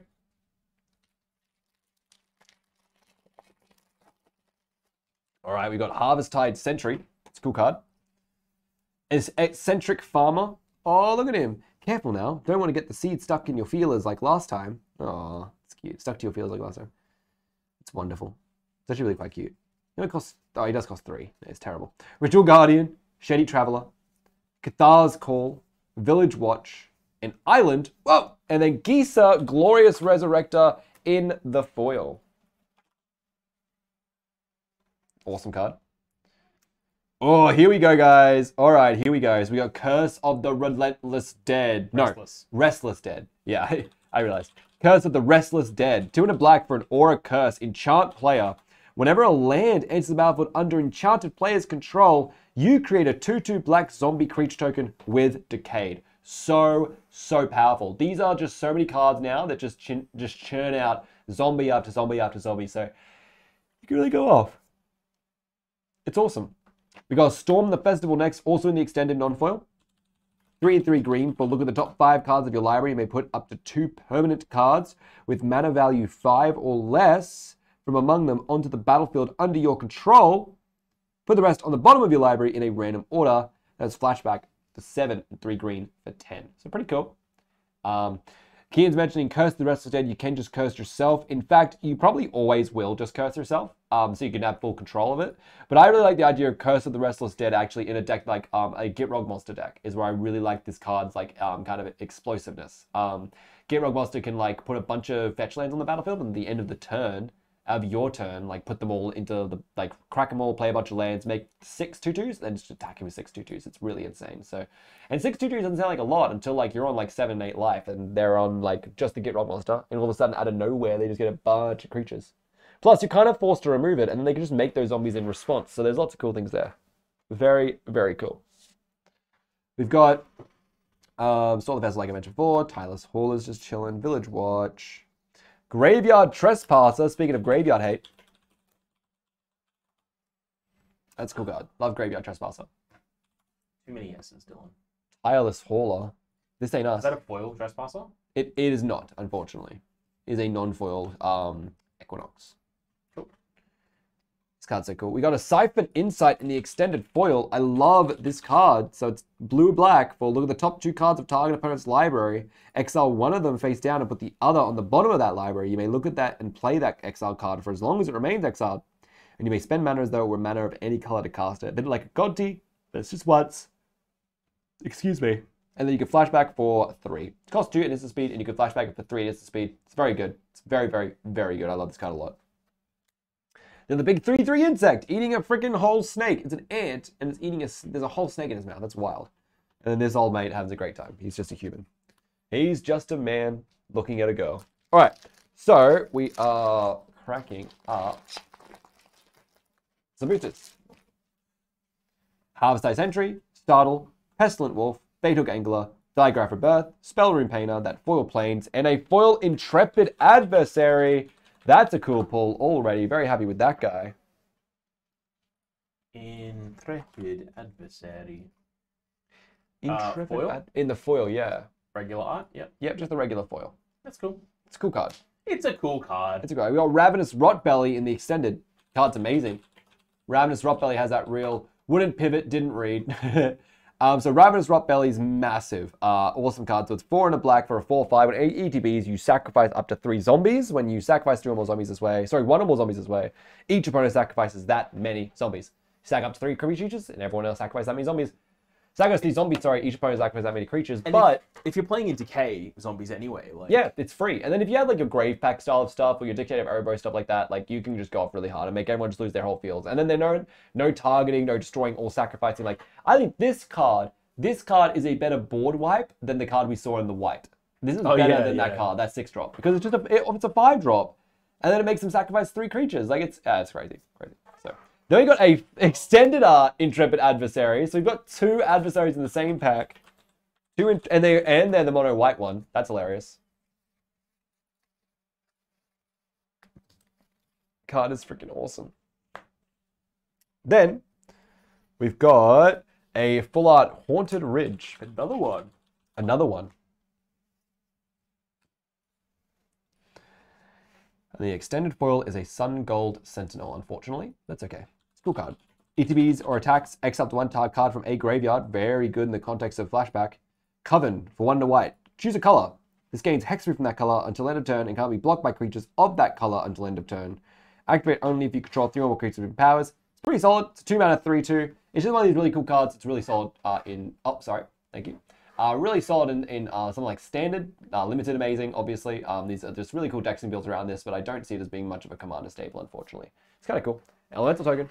Pretty sick. So then, we're going to crack into the next one. Got an Organ Hoarder, Famished Foragers, Secrets of the Key, Pax Betrayal, Faithful Mending, Covert Cutburst, a Mountain, and a foil Curse of Surveillance. Do you surveil? Do you surveil? No. Ridiculous. I know. Doesn't even surveil. Visions of Dominance, though, in the extended. Very cool. Love this card. Very, very cool. Doubles the power, doubles the number 1 counters on creatures, but also puts a counter on there first. I think it's a nice change, actually. We saw a lot of cards like, oh, that's Galvanic Iteration in the extended. Yep. We saw a lot of cards like that love to target cards and double their counters and such, but it's been like Invigorating Surge, Vision Dominance. It's been a more newer thing to give them the counter first, then double it. So at least in a vacuum, it doesn't do nothing. Because that's the thing, these kind of cards didn't really do much in a vacuum. Drawn Out Rejuvenate. I mean, a 3 mana for 2 counters is still not that good in a vacuum, but at least it's something. Fangblade Brigand, and then Ludovic Necrogenius in the Eclipse in the Eternal Night. Very cool. Another foil Equinox Kettlegrove. And then a foil extended Patrician guy. So look at this guy. He's so freaking cool. What a guy. What a geist. Yeah, there it is. There it is. Other spirits get 1/1. The spells you cast from your graveyard cost 1 less, and it's a flyer. It's an awesome, awesome, awesome card.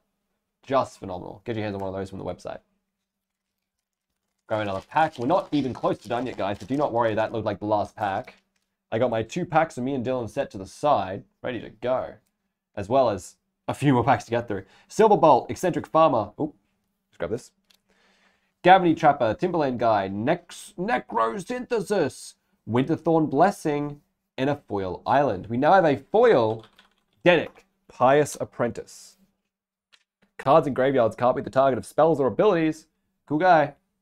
Oh, and his other side. I'll show you the other side too. The Pious Apparition. So very cool. Visions of Dread is next. Speaking of Maker Zombies. Target opponent puts a creature card of their choice from their graveyard onto the battlefield under your control, and then has got that special flashback where it costs X less to cast. So if you're playing in a Villas Broker of Blood deck, this only costs 2 mana to flashback. So it's pretty cool. If you're playing Razorket the Foul-Blooded, it costs 2 mana to flashback this card. It's pretty cute. Actually, I really like a Razorket deck because you can get cards out of your opponent's graveyards and sack it to Razorket to find cards, and then mill your opponents, then get more cards out of their graveyards. So you can then flashback this, then sack more cards to search more cards. The Razorket goes off. So Visions of Dread's pretty cool. Another extended the Celestis. Look at that. That's awesome. This card is so good. I'm so glad we're getting so many of these because that's a really good card to be playing lots of. Especially for like our local. Like a lot of the people at our local really would want to get their hands on those guys. On those Celestis. Is it the Celestises or Celestii? What do you think? Celestises? Celestes. Celestes. The Celestii. Is that a non-foil? That is a non-foil Slowgurk. Just chilling. He's a cool card. He's got Trample. I love Commander with Trample. If your Commander has Trample, it's probably already pretty good, guys. Don't forget that. It just gets big enough to kill a player sometimes. Especially a card that says, put a 1/1 counter on this. Like if it says that too, it's pretty good. Tireless Hauler just chilling. He's just hanging out. Florian, the Voldaren Scion. That's the foil. He's in Foil Showcase. What a cool card. And then this awesome 1/2 Spider. On the back is a 1/1 Spirit. I'm going to take all these 1/1 Spirits home, I think. Excited. I like 1/1 Spirits. Let me know if you want to swap too, dude. Yeah, no, it should be okay. We only have 7 more packs to get through, guys, today. And then we've got our special 2 packs as well. So I'll burn through these now. It's no problems at all. Awesome. Although I do appreciate that. All right, so we're going to quickly... Wasn't it first draft last week? First draft of the set? Yeah, it was. It was genuinely the first draft of the set last week. Did anyone in the chat, did you play draft last week? What did you think of it? Was the set fun? Yeah, how'd you go? Yeah, I'd like to know. Yeah, that's a really It definitely really seems like a much better limited environment than recent memory. People have been really enjoying it as far as my my responses I received has gone. Much better than... Yeah, you can't compare it to AFR, though. AFR is core set, not a core set, but core set. Yeah, AFR is definitely pushing towards a very specific audience. Overgrown Farmland, and I don't think Magic is like that audience. I think Magic is an audience of people who like their really consistently competitive games. Deckham's upset there wasn't enough dice rolling. Oh yeah, of course. They really missed out on the ball there. They really should have had like, I think each dice should have had a mode that said roll the dice. Like every single card, it just doesn't do anything. It just says roll the dice. Screw the cast no spells, cast double. Just roll the dice. On a 4+, it toggles. Exactly. Yeah, exactly. It's not like roll a dice and pick one of the better options out of what you roll. No, it's either each card in the set just says when you cast this spell, roll a dice. On a 15 up, it resolves. Or else it goes back to your hand and you have to try next turn. Moorland Rescuer. This is the kind of card that if I cast this and I didn't roll the 15 and it went back in my hand, I wouldn't be too mad. Guys playing Words of Bond next made the extended art. Sorry, if you don't know, guys, we've opened so many freaking extended Moorland Rescuers and I've tried to defend this card as many times as possible and I just cannot continue to do it. Oh, wait a minute, guys. Human Tribal. Moving on. Night Tribal. Night Tribal, yeah, watch out. I mean, that was my excuse. I think it's fine in Gwyn, but I was looking at some Gwyn cards recently and like, no, I don't think it's going to make the fit. Harvest on Infiltrator, and then we've got a Gisa. Oh, that's such a cool art for Gisa. I love this artwork so much. She's just so freaking cool. Gisa's still one of the... Eternal Night Gisa. It's so cool. She's still one of the best characters in all of Innistrad of all time, so cannot argue with pulling one of her. We've also got a foil... Endless Night Slowgurk, the Overslime in the foil Endless Night. I know you guys are not watching this yet, but I'm just trying to fix this up. Just dropped something, and then, pew, look at him there. The foiling on the Eternal Nights just looks so good. They look amazing. Like, it just, like, there's, like, little patches of opacity in the black-white. Yep.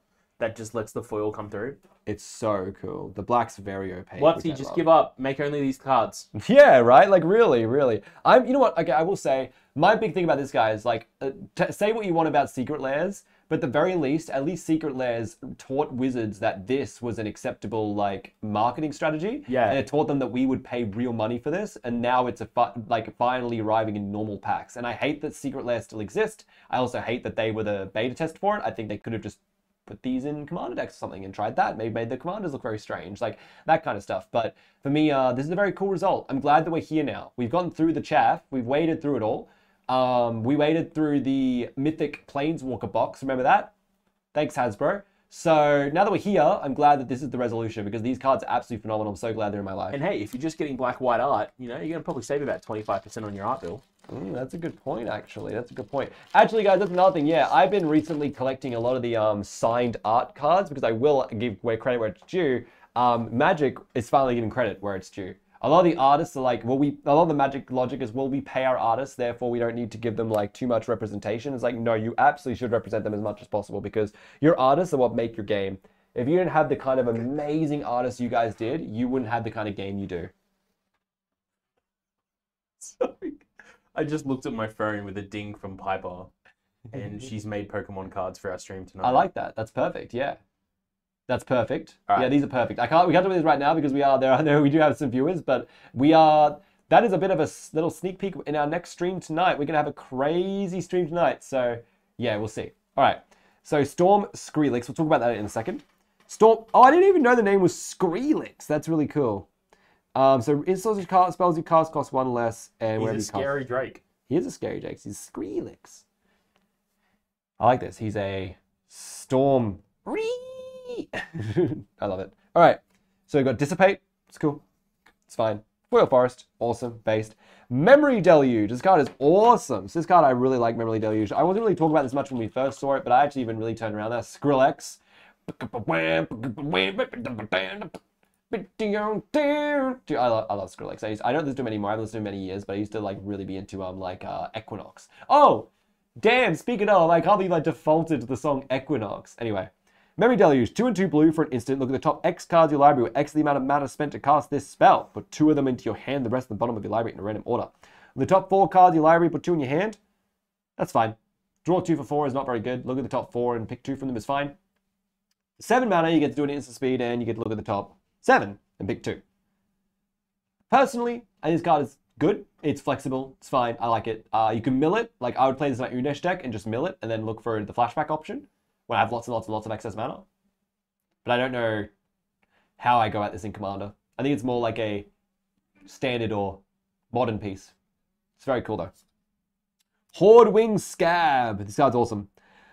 5 mana for a 3/3 flyer. Zombies that you control have flying. This is the Verena piece I was talking about, but unlike Verena, which is on Declare of Attack, which I reckon is way more relevant, this is on combat damage, where it says you draw that many cards. Whenever one or more zombies you control deal combat damage to one of your, or more of your opponents, you may draw cards equal to the number of opponents dealt damage this way if you do discard that many cards. So obviously this is capping out usually at 3, and then drawing 3, discarding 3. Verena is obviously capping out at X, where X number of zombies you control. So she's much more powerful, and she's your commander, and she has 3 colors. But if you want to play a deck like Geezer and Geralf, which is more focused on that, which is why I think Kian's going to prefer Geezer and Geralf, or why he thinks it's probably more powerful, it's focused more on your combo potential and your ability to fill your graveyard full of cards that you can then cast out and do crazy stuff with. Whereas this is going like into that Geezer and Geralf deck where it can kind of give you that same arena style of play where you're drawing and discarding, but it also offers that awesome all zombies have flying. I think they're weaker, but probably fair. I don't know if I necessarily agree with that there. If I was talking to Kian, where you say I think they're weaker, I actually would argue that Geezer and Geralf are stronger than Verena as a deck, but probably the build you're going for is a little bit weaker. But I would say that Geezer and Geralf is probably like a more competitive deck than Verena, simply because it's able to use, like that piece in your command zone is able to make those plays kind of feel more powerful and more efficient and more easy to get to than Verena does. And Verena, you need to be quite far ahead to really start to pop off with Verena, whereas with Geezer and Geralf, they can just exist and just be on the board as a support piece. Or even then, you could just be playing your blue-black zombie build and just very quickly grave crawler combo. So if you're focused more on combo, I actually think Geezer and Geralf is a better deck than Verena. And I will die on that hill. But I like Verena a bit more as a deck, just because obviously having more colors is better. But then I think maybe Will helped. I've been playing, like, my partner, my beautiful partner, Sarah Song in the chat actually. We'll talk about that before. Piper will be on the stream later as well. They play Will Helt at the moment, and I actually truly believe that Verena is a bit better than Will Helt. A little bit better. But I don't think Geezer and Geralf is better than both those cards. That's me. Again, that's a personal thing. Like, I'm sure it's each to their own, but yeah, I'm a big fan. So Horde Wing Scab, awesome card. The other zombies of flying thing is very relevant. Full art, Cigar Splendor. Pretty cool. Extended, sorry, more accurately. Gains life. And draws cards. Deckham's already got that Florian. That foil Florian? Yeah. That foilorian? I'm so tired. Oh, that's what he was getting excited about. Awesome. That's probably what he's getting really excited about. He was in the chat a second ago going like, whoa, cool. All right. So we've got Scar Splendor, just mentioned that one. Next is nothing relevant. Burly Breaker.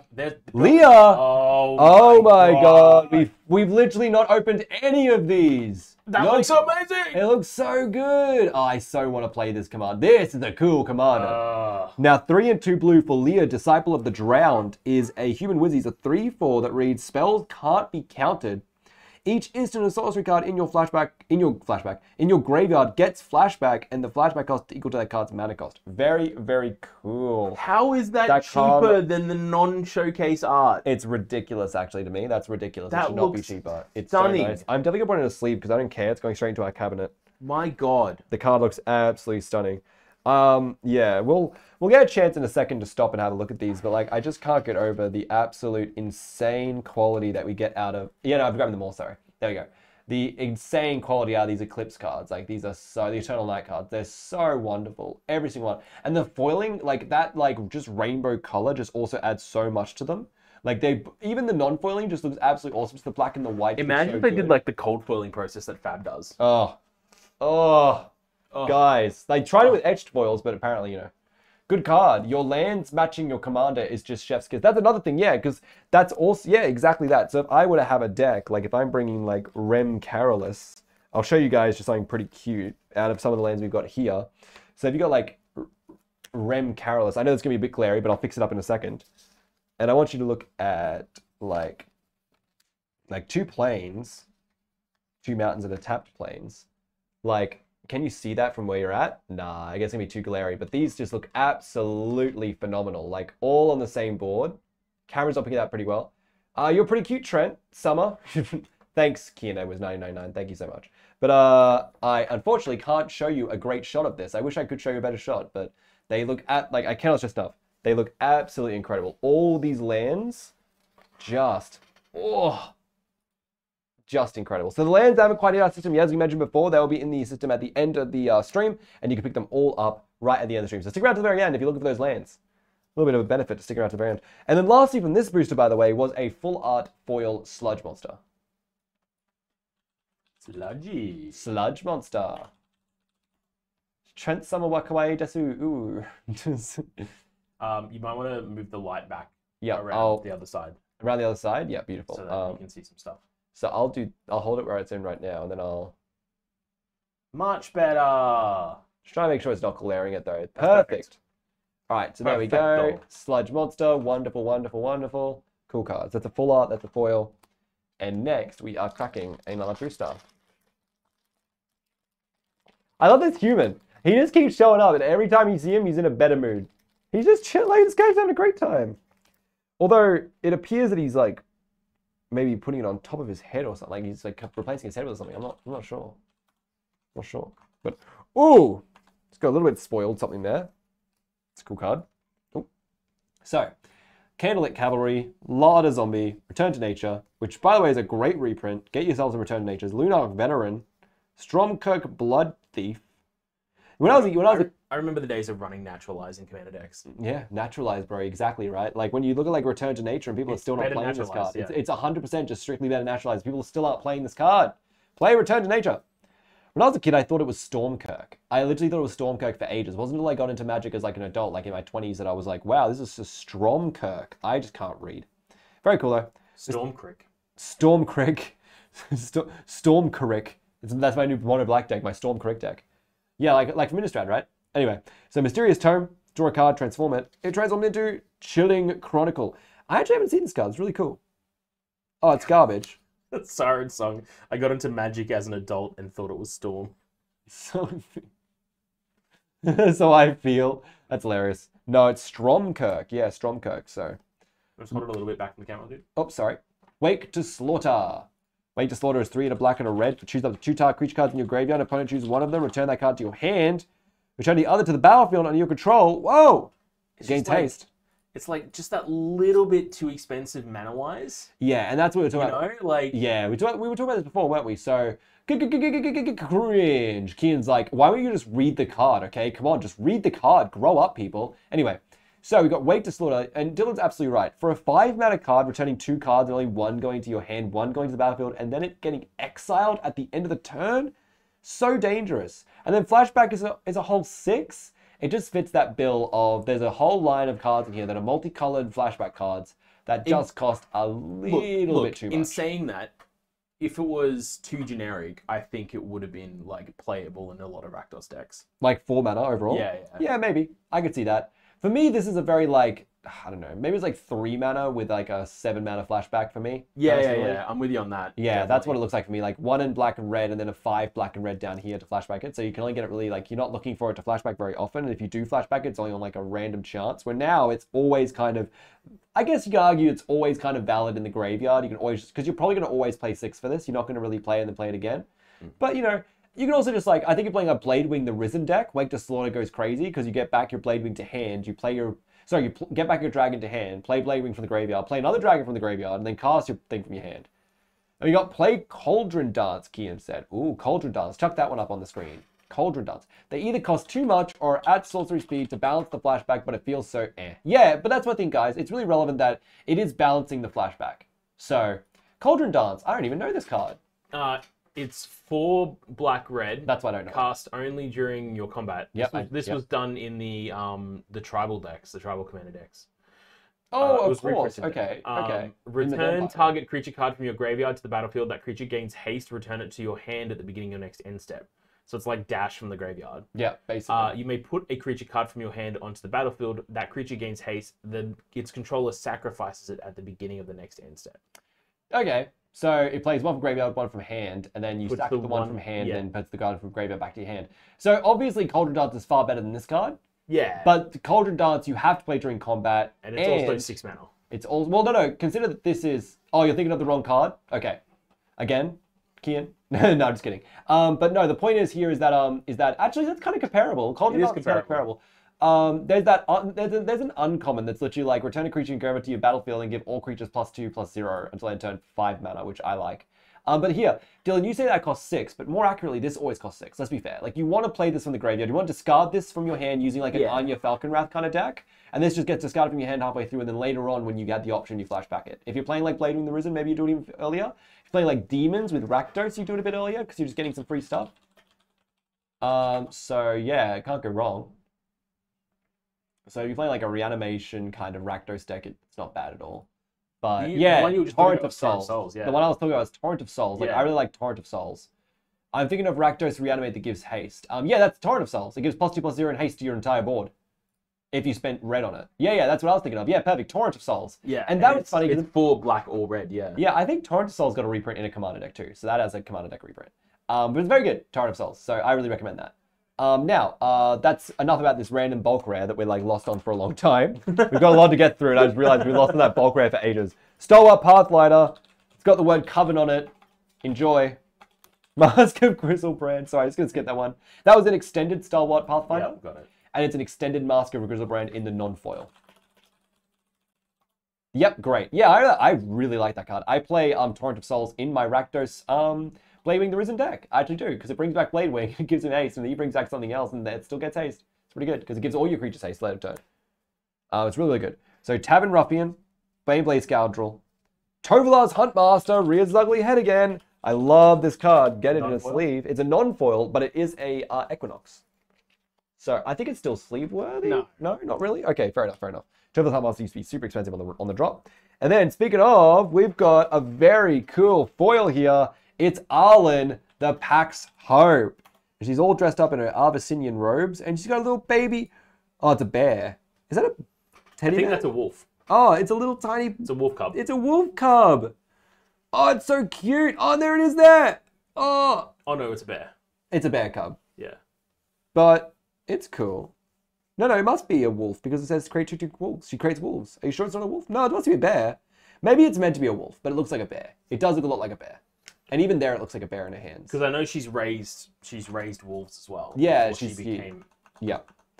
So tell us in the chat: is Arlen Court holding a? Yeah. It's a wolf. Here, closer. Enhance. Hang on, I'm getting it. I don't pay you to hang on. Okay. I literally can't.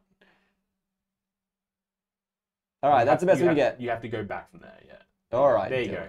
All right. It's a bear. That can't be a wolf. Hang on. She's holding a buff. A big buffer. But it's got that bear. But it looks like a wolf. There's a little baby wolf. That's got to be a wolf. Okay, it's got to be a wolf. And passing it to you. All right.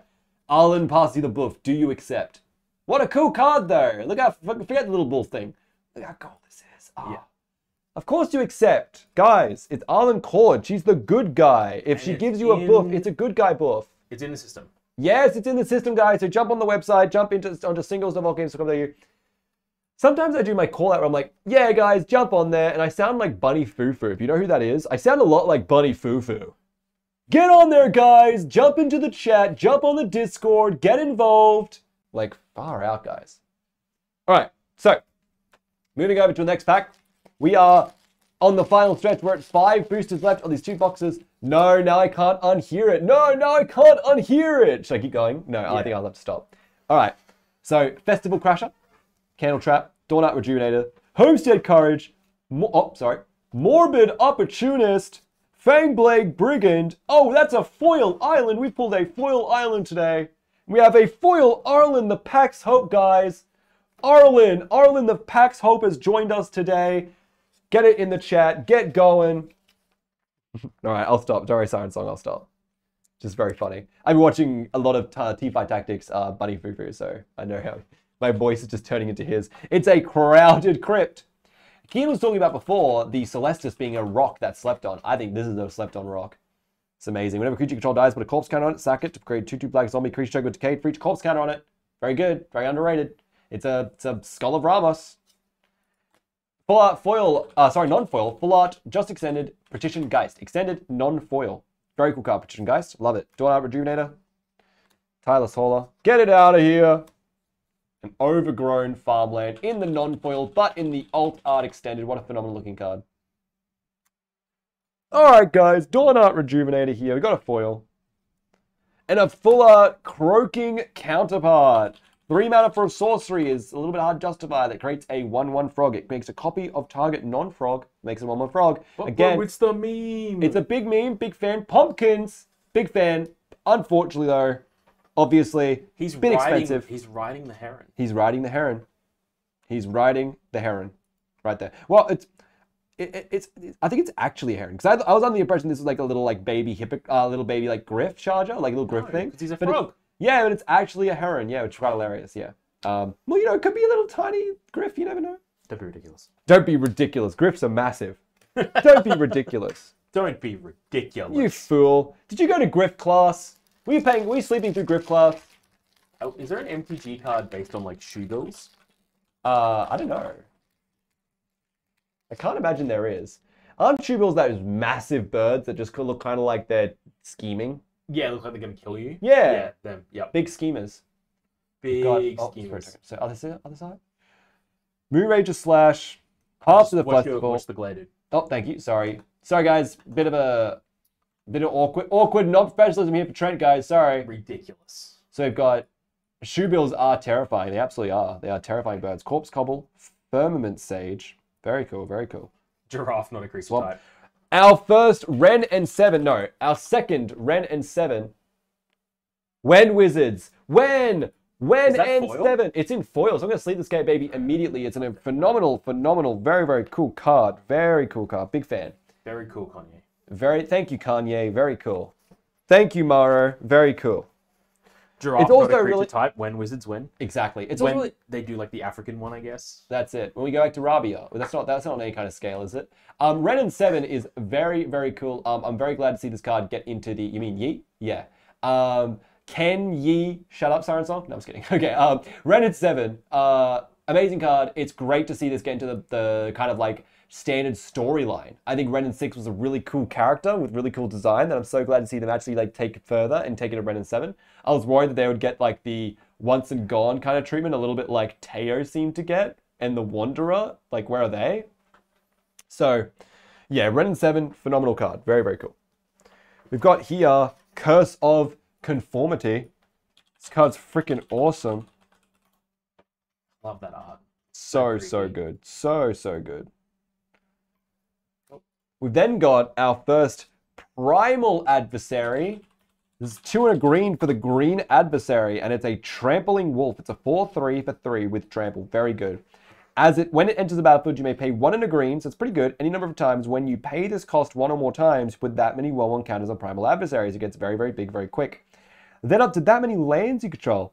Become 3/3 wolf creatures with haste that are still lands. Absolutely insane. Hi, doggy. Yeah, Kian says hi, doggy. He's very, very good. So giving your lands all the haste ability as well obviously goes off as well. So being able to play down a land, drop him down, and then buff him up and punch in with a bunch of 3/3 wolves. Very exciting. I dig the ETB kicker as well. I love the adversaries. That's so good. I want to see more of these lines. Bird Admirer, still marring birds. Outland Liberator, still Outland. Rockful Veil in full art though. That's a bit of a new boy. He's chilling. Love the art for Village Watch while Dylan chucks out in the system. Loves the art for this. We've got here Village Reavers. Very cool. Gives all wolves and werewolves haste. And then, as Dylan has just seen, we got a full art Lisa. An Endless Night foil Lisa.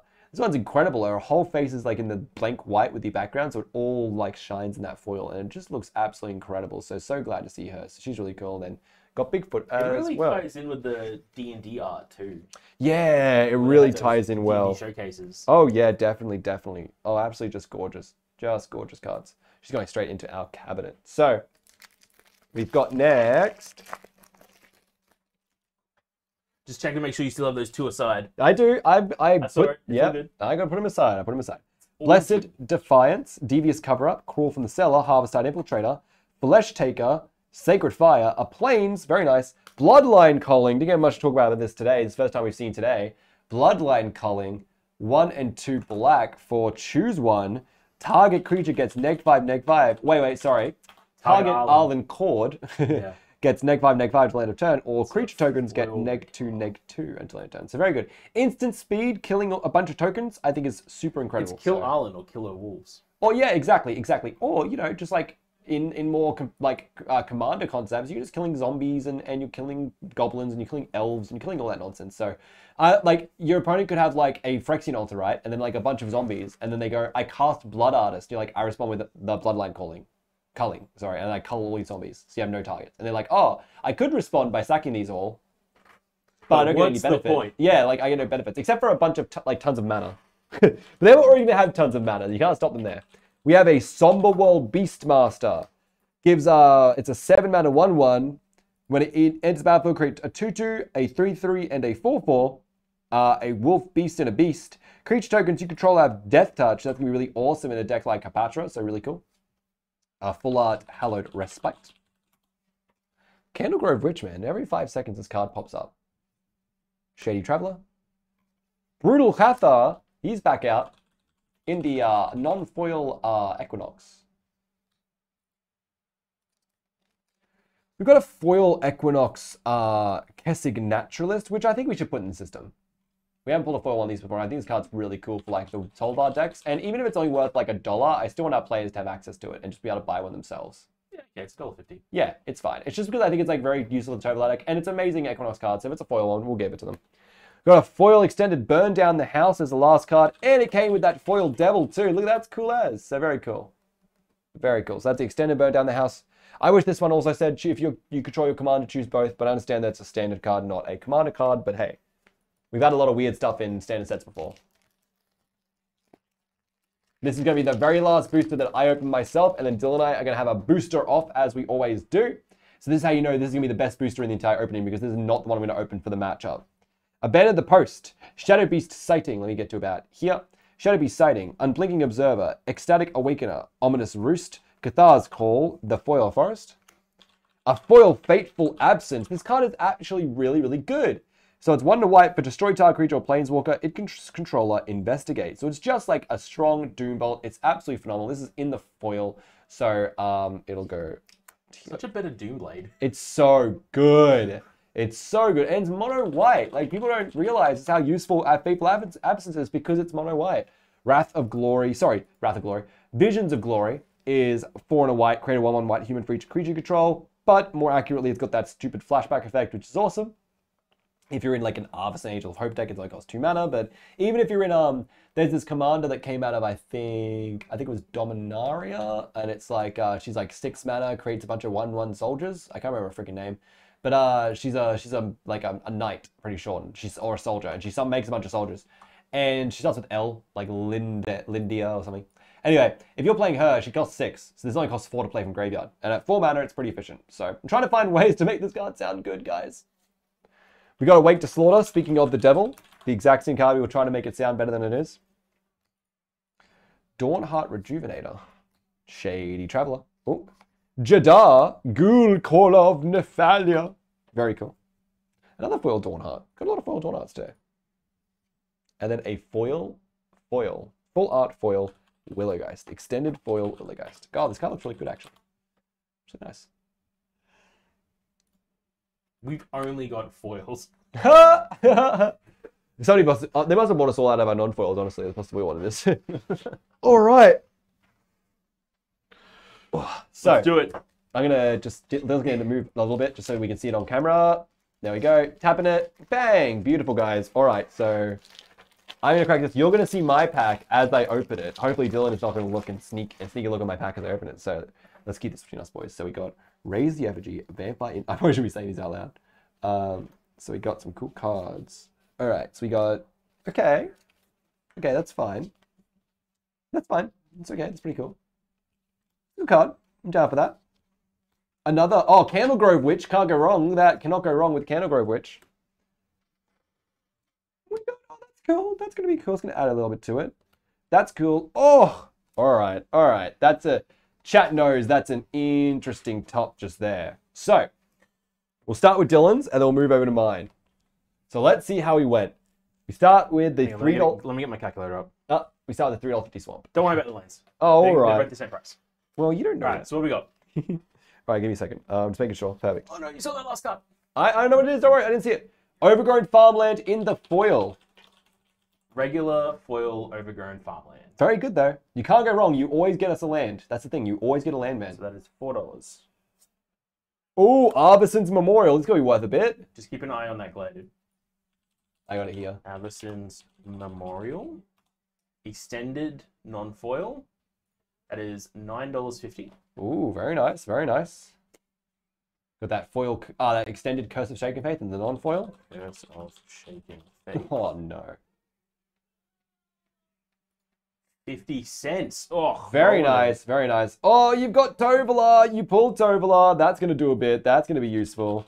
Tobler in the extended non-foil? Yep. Sorry, in the showcase non-foil. The showcase non-foil, sorry.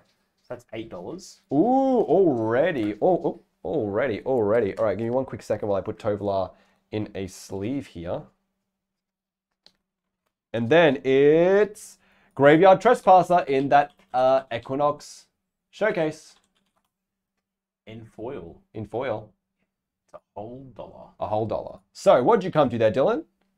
I came to $23. $23. Well, I'm going to find that incredibly tough to beat. So, Notepad. Dylan, 23. We've got Burn Down the House. This is 3 and 2 red. Burn Down the House. In the foil. The regular foil. The regular foil. The regular foil is a whole dollar. Whoa! A whole dollar? That's crazy. We've got Celebrate the Harvest as my commander card. Plays a few lands, at best. In the extended? Yep. $2.50. Whoa, all right. We're getting there. We're almost there. We've got Briarbridge Tracker in the extended non-foil. This is another one of those awesome 4/3 Vigilance boys. Briarbridge Tracker. Extended non-foil? Correct. That is another $1. Whoa, we're almost there, dude. We're almost there. So we got a Deserted Beach in the extended non-foil. Beach? That's actually pretty good. It's pretty good. That's $7. Ooh, not bad, not bad. And then finally, our foil extended was a Sigarda's Splendor. That's okay, though. It's a cool card. Was that the last one? That was the last one. That's $4.50. Oh, that's close, though. That sounds really close. You tell me how close it was. So the end result is Trent on $16 dues. Dylan on 23. Ooh, woohoo. Okay, $7. Actually, that was closer than I thought. That was closer than I thought. Does that put us back at a tie? Yeah, it does. We're back at a tie now. So we're at 2 each. Oh. So next pack open is we're gonna have to crown the victor somehow. Who knows what we're gonna do? We're gonna crown the victor. I think we're going to start like putting a counter on how many booster games Dylan's won. Yes, let's get. Trent. Yep, we gotta have a little like counter underneath where it says Cracker Box. Just have a little counter there. All right. Well, Dylan wins. Dylan wins. Yay! You know who really wins? Declan wins for his foil Florian. That's who really wins. And you know what, guys? You all win. You all win just for being here. You know that? And we're winners for having you here. So, if you want to grab any of these singles, you can do so right now at singles.boardgames.com.au. Use the discount code LEYLINE to get 10% off your first purchase with us. We ship worldwide. We also have a Discord server for you to join, hang out, have some fun with everyone. We ship worldwide? We ship Australia-wide? No, for singles, we ship worldwide. Oh, we do? Damn, guys, listen to that. All right, so if you're in the chat, I need you to move overseas so we can send cards to you overseas because the world is a weird place. And we just want to experience it with you, really. If you're watching this on Twitch and you haven't hit a follow button yet, why not? You get notified every time we go live with a new stream. Like tonight at 6 p.m, we're going live with a Pokemon Master Trainer stream because we have reached a subscriber goal. Oh, 75. Only 7 subs off our next subscriber goal, which is a Disney Pixar Cars RPG one-shot. So it's going to be insane. If you're watching this on YouTube, hey, how you doing? Come along to twitch.tv/WorldGamesLive. Come hang out with us. Look at all these box crackings live. You can chat about the cards with us. Otherwise, if you're happy with on YouTube, you can just hit like, subscribe to the video, get the bell on, get notified every time a new video goes live. And let us know in the comments, what packs do you want to see us open? And if you're in the chat, what packs do you want to see us open next? But we can't keep opening Innistrad Midnight Hunt. There's another 6 weeks left before Crimson Vow. It's true. You know, what Homelands? Are you kidding me? Guys, you have to get... Every time it's like Onslaught, Homelands, like Legends, you know what I mean? Just open up... Just open some Mirage, man. Why not? What's the Chinese one? The freaking 3 visits? What was that out of again? Portal 3 Kingdoms. We'll just open Portal 3 Kingdoms. Problem solved. Hey, we got that horsemanship guy. Oh my god, dude, right? Oh my... But that's it. Thanks so much for joining us, everyone. Stay safe. Wash your goddamn hands. Get vaxxed. So I want to crack the first ever printed set. No, that's not happening. Okay. I think that's already been cracked, man. I'm not gonna lie to you. Bye, everyone. Stay safe.